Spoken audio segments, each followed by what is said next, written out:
Season 6 of Unapologetically Woman. I'm your special guest, Kamisha Powell, and today we are celebrating phenomenal women all across Kentucky who make no apologies for their perspective or the impact they're making in the community. Today we're celebrating Krissalyn Love. Krissalyn is a wife, a mom, and the director of the Lula Morton Drewes Center at Transylvania University. Unapologetically Woman, Krissalyn Love, that's you. Welcome to our show. Thank you so much. I'm grateful to be here. Great. I'm so happy to have you. So before we get started on what you do, your work life, let's talk about your probably most important title of mom. Yes. So I am a mom. I have 3 children, one daughter, she's 14. I have 2 sons, 11 and 6. Wow, he just had a birthday, so I'm tripping a little bit. He's going to be mad at me. But my 14-year-old daughter really introduced me into the realm of motherhood. And if anybody knows who I am, they know who Kristen is. Kristen is a special needs young lady. She has autism. She's been clinically diagnosed since she was 3 years old. And that was really formative in how I shaped who I am as a woman and how I became a better person. She has really been instrumental in transforming me in that way. So I'm grateful to be a mom. It has really sent me on a different pathway of life that I never expected. And so you're right, mom is one of my most esteemed titles that I'm grateful to hold. Yeah, so talk more about that. I know that Kristen is your first. Yes. And so having a first child and everything that comes with having autism, yeah. I know that that's something that you probably weren't 100% prepared for. Oh, not at all. Take us through that. Yeah, I like sharing the story about how Kristen came to be, because honestly, Kristen made an impact on me far before she even came into this world. So I like to share that I was the cut and dry. I was a church girl. I thought of myself as this really good girl. I put myself on this pedestal. I thought I was better than everybody. I thought I was just like this Christian, mascot. And so I was a singer as well. And so I was always in front. I was always on stage somewhere. And I ended up getting pregnant out of wedlock, which is having a baby before marriage. And I remember that moment being a very dark moment for me, because I had to rewire who I was. I used to think of myself as somebody that loved God in a way that he was my ruler. Like, he gave me the rules to be this person. But I learned through that falling is what I thought it was. I learned that I had to trust God to be my savior and my redeemer. That's right. And that's what he was for me. That's right. And so relearning who I was as somebody that needed, or I used my religion as a way to redefine what I wanted to be and the type of person that I wanted to be. Kristen was already making an impact on me before she got here, right? And so then when she got here, I just literally fell in love with this being that I thought was sent to ruin me. I thought it was meant to break me, but it was the very opposite. She was sent to restore me. And so I really learned to love people. After I had my daughter, I saw the world completely different. And then when she turned about 2.5 or so, she was still kind of babbling. She wasn't making a lot of words. And me and my husband were like, okay, it's time to get some tests. And so we actually got her clinically diagnosed.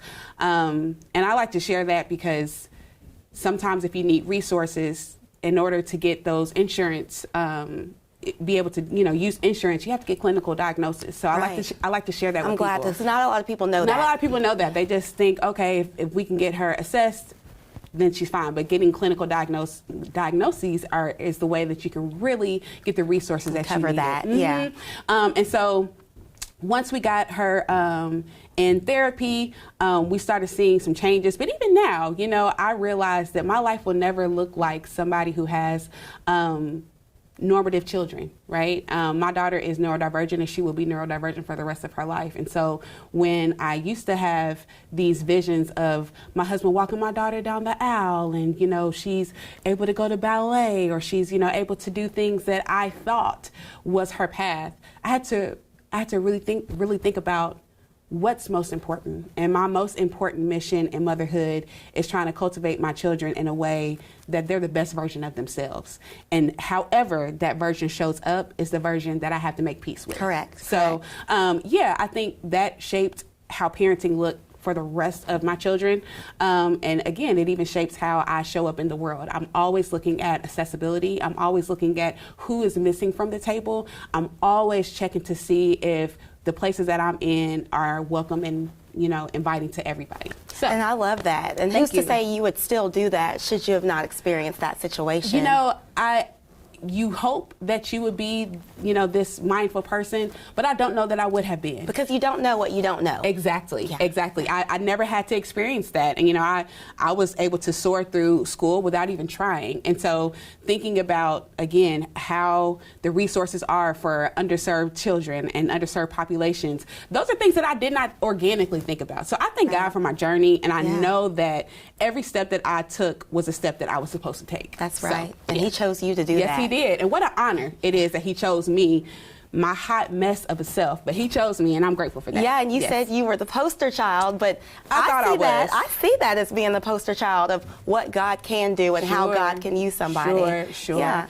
And I never put myself on a pedestal like that again, because the fall is hard. Yeah. Right? Yeah. I like to think of myself as somebody that walks alongside people wherever they are. So I no longer view myself like that. And even in that, I'm grateful that I had to take those steps to get to this place. That's right. My mom and dad used to say, the higher you place yourself up, the bigger the fall. Absolutely, 1,000%. So yeah. All right. Thank you so much. Well, let's talk about you in general. Okay. Walk us through your journey through school and how you got to be where you are as director. Thank you. So I've always loved the institution of education. I never wanted to be in the classroom. And so when I was in undergrad, I studied English, not necessarily because I had this affinity to English, but honestly, I could read and I could write really fast, and I couldn't figure out exactly what I wanted to do. It wasn't until later on in my career that a friend of mine called me, and they're like, hey, did you still want to look at higher education? Would you still want to be a part of higher ed? And I was like, 1,000%. And I actually started my higher education journey at Kentucky State University, and I had the time of my life at that institution. And then that's when I really started picking up on not just higher ed, but deeper learning. And so that's when I got my master's degree, and then I started my doctoral degree, and it just kind of picked up from there. So I started in academic advising, and honestly, working at Kentucky State University was such an incredible time because I learned how to care for students with limited resources. Yeah. And I learned what it was to serve students that people might have given up on. And that was how I really dug into the weeds of academic advising, of trying to be that voice of reason and trying to help students be redirected in ways that will benefit them and serve them. And from there, I've gone on to work at Transylvania, and I worked there initially as a liaison of diversity, equity, and inclusion. And then there was an attack on diversity, equity, and inclusion, and so we had to really step back and say, okay, we know that at this predominantly white institution, there are still things within the system that we have to account for, right? So how can we still serve people, make sure that our campus is a welcome environment, a safe environment for everybody to learn, and not be penalized for it? And that's honestly where the Lula Morton Drewes Center was birthed. We got together with faculty, we got together with staff, and we really started thinking about what are the services that we still want to offer students, even in the midst of this chaotic world that we're in. Right. And so that's where the Lula Morton Drewes Center was birthed. Lula Morton Drewes was the first Black student to attend Transylvania in 1963. And it's an amazing story. And I like telling the story that... I want to hear it. You want to hear it? Yes. Great. So Lula Morton Drewes was a student at Bryan Station. There were two students at Transylvania who decided, we want to integrate our school. We feel like we're behind the curve and we just want to integrate our school. I always share that part because a lot of times students don't recognize the power that they have. It was not administration. It wasn't the president that said, it's time to integrate. It wasn't the faculty. It wasn't the staff. It was students that were at the forefront of changing things. And students still are, and they still have the power to change systems and places and entities that they don't even realize. So I always try to empower students because of things like this. So these two students go to the president and they say, hey, we want to integrate our student population. And the president's like, you know what, go ahead. So they went to Bryan Station High School, also really important because Bryan Station produces some amazing scholars. Oh, yeah. Yes. So they went to Bryan Station and they said, we want you to give us your absolute best scholar. And it was Lula Morton Drewes, who was Lula Morton at the time. And so Lula comes to Transylvania. Unbeknownst to her, they pay for her tuition. Those two students paid for her tuition to go to Transylvania. And again, she ended up being a remarkable student. She actually is in the field of psychology, and she made leaps and bounds in that field. I like sharing that story also because sometimes when we think of our history, we think of it as this outlandish, far time, that we can't still learn from. Right. Lula Morton Drewes came to the opening. She is still alive and present and still making, waves in the world. So that's really, really important that our history is still here, that we can touch, and we can feel, and we can learn from. Wasn't that long ago. It wasn't that long ago, right? And so we're still making strides because we still have work to do. So that's my story, and that's how I came to be the director of the Lula Morton Drewes Center. I work at an institution that has incredible support for learning and engaging in the best pedagogy to make sure that we're doing our best service for students. And so I'm honestly really and truly privileged to be a part of Transylvania University. That's amazing. Thank you. What do you think Kentucky State University brought you to, what are the things instilled in you that you brought over to Transylvania University? Oh my gosh, so many things, but I do think that I'm a creative person by nature, and so I've always been into writing, I've always been into the arts, so I'm always thinking, I show up creatively in spaces, so I think that is something that is true to who I was even at K-State. But one thing that K-State taught me was, it is no secret that historically Black colleges and universities don't get the resources that other institutions get. We literally had to make magic out of very limited resources. And I was so privileged to serve under a director at the time. His name is Dr. Walter Malone, who is now at Simmons College, making those same waves. But I was honestly just so blessed to work with a team of people that really had to imagine what a world would look like if resources weren't a problem. And so once we designed what it should look like, we say, okay, well, we don't have all those resources, but how can we still make something similar happen? And that's what we did.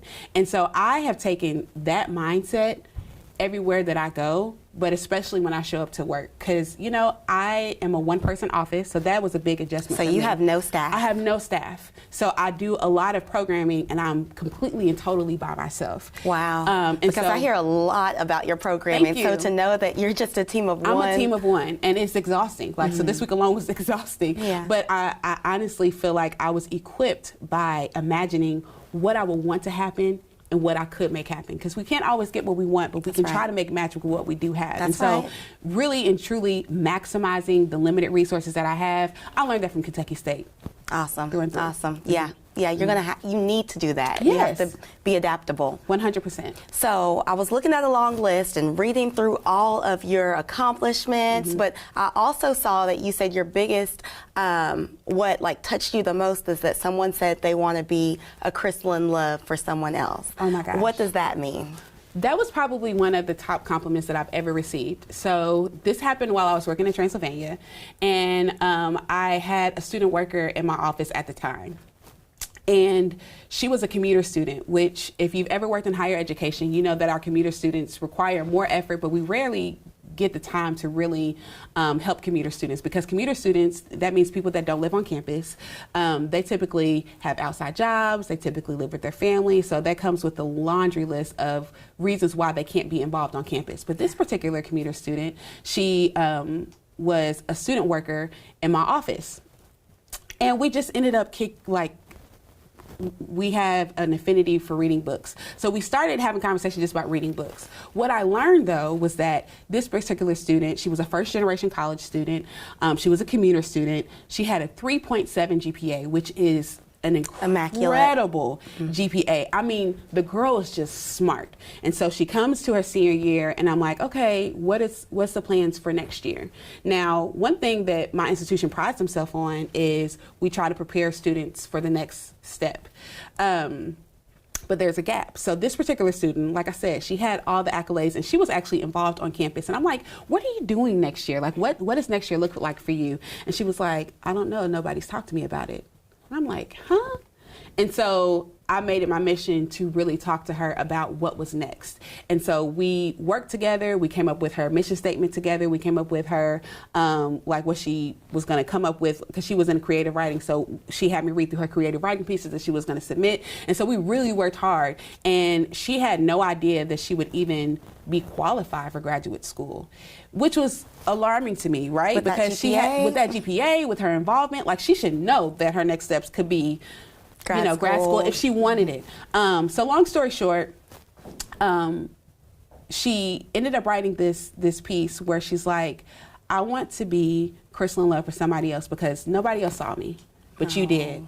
And every now and then, you know, working in spaces of education, it can feel like a thankless job.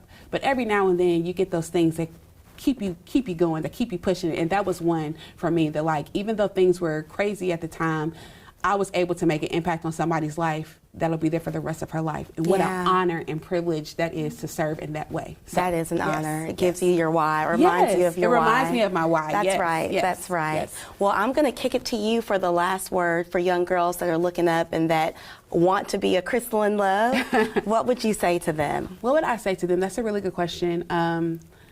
I think a lot of times when people get in seats like this, you're tempted to share the highlight reels and share the amazing things that you've accomplished. What I like to share when I get in roles like this are the ways in which I fail, because a lot of times people fall and they don't realize that they could get up and they could keep going. I like to be a testament that even if I fall, I'm going to find a way to get up. And if you're not where you want to be right now, if things don't look perfect, if you are, you've not made your career aspirations yet, it's still time for you. And you still have the reasons and the capacity to still keep reaching for the stars. So regardless of if you fall, get on up. That's what I would say. Thank you so much. I'm so happy to have you today. Thank you. Thank you so much. You heard it here first. Life is not linear. There will be falls, but you can always get back up. I'd love to see you again on next episode.